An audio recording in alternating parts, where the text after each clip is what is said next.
Hello again. I'm going to read a poem called Cinderella from Roald Dahl's Revolting Rhymes. Now, it's based on the original Cinderella, but Roald Dahl does some interesting things with it. So here we go. I guess you think you know this story. You don't. The real one's far more gory. The phony one, the one you know, was cooked up years and years ago and made to sound all soft and sappy just to keep the children happy. Mind you, they got the first bit right, the bit where in the dead of night the ugly sisters, jewels and all, departed for the palace ball, while darling little Cinderella was locked up in the slimy cellar, while rats who wanted things to eat began to nibble at her feet. She bellowed, "Help! Let me out!" The magic fairy heard her shout. Appearing in a blaze of light, she said, "My dear, are you all right?" "All right," cried Wendy, "can't you see? I feel as rotten as can be." She beat her fists against the wall and shouted, "Get me to the ball. There is a disco at the palace, and the rest have gone, and I am jealous. I want a dress, I want a coach, and earrings, and a diamond brooch, and silver slippers, 2 of those, and lovely nylon pantyhose. Done up like that, I'll guarantee the handsome prince will fall for me." The fairy said, "Hang on a tick," and gave her wand a mighty flick, and quickly, in no time at all, Cindy was at the palace ball. It made the ugly sisters wince to see her dancing with the prince. She held him very tight and pressed herself against his manly chest. The prince himself was turned to pulp, and all he could do was gasp and gulp. Then midnight struck. She shouted, "Heck! I've got to run to save my neck." The prince cried, "No, alas, alack." He grabbed her dress to hold her back, and Cindy shouted, "Let me go!"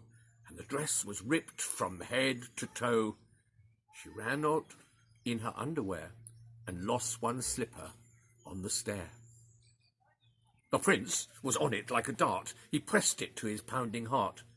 "The girl this slipper fits," he cried, "tomorrow morning shall be my bride. I'll visit every house in town until I've tracked that maiden down." Then, rather carelessly, I fear, he placed it on a crate of beer. At once, one of the ugly sisters, the one whose face was blotched with blisters, sneaked up and grabbed the dainty shoe and quickly flushed it down the loo. Then in its place she calmly put the slipper from her own left foot. Aha, you see, the plot grows thicker, and Cindy's luck starts looking sicker. Next day, the prince went charging down to knock on all the doors in town. In every house the tension grew. Who was the owner of the shoe? The shoe was long and very wide. A normal foot got lost inside. Also, it smelled a wee bit icky. The owner's feet were hot and sticky. Thousands of eager people came to try it on, but all in vain. Now came the ugly sisters go. One tried it on. The prince screamed, "No!" But she screamed, "Yes, it fits, whoopee! So now you've got to marry me." The prince went white from ear to ear.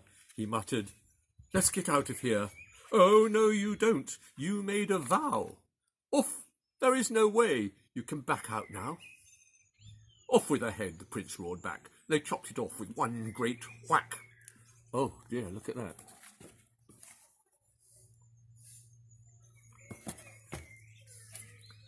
This pleased the prince. He smiled and said, "She's prettier without her head." Then up came sister number 2, who yelled, "Now I will try the shoe."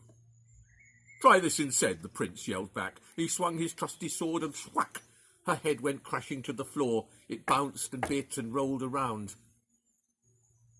In the kitchen, peeling spuds, Cinderella heard the thuds of bouncing heads upon the floor, poked her head around the door. "What's all that racket?" Cindy cried. "Mind your own biz," the prince replied. Poor Cindy's heart was torn to shreds. My prince, she thought, he chops off heads. How could I marry anyone who does that sort of thing for fun? The prince cried, "Who's this dirty slut? Off with her head, off with her nut." Just then, all in a blaze of light, the magic fairy hove in sight. Her magic wand went swoosh and swish. "Cindy," she cried, "come, make a wish. Wish anything, and have no doubt that I will make it come about." Cindy answered, "O kind fairy, this time I shall be more wary. No more princes, no more money. I've had my taste of honey. I'm wishing for a decent man. They're hard to find. Do you think you can?" Within a minute, Cinderella was married to a lovely fella, a simple jam maker by trade, who sold good homemade marmalade. Their house was filled with smiles and laughter, and they were happy ever after. So I think she had a good escape there. Thank you for listening.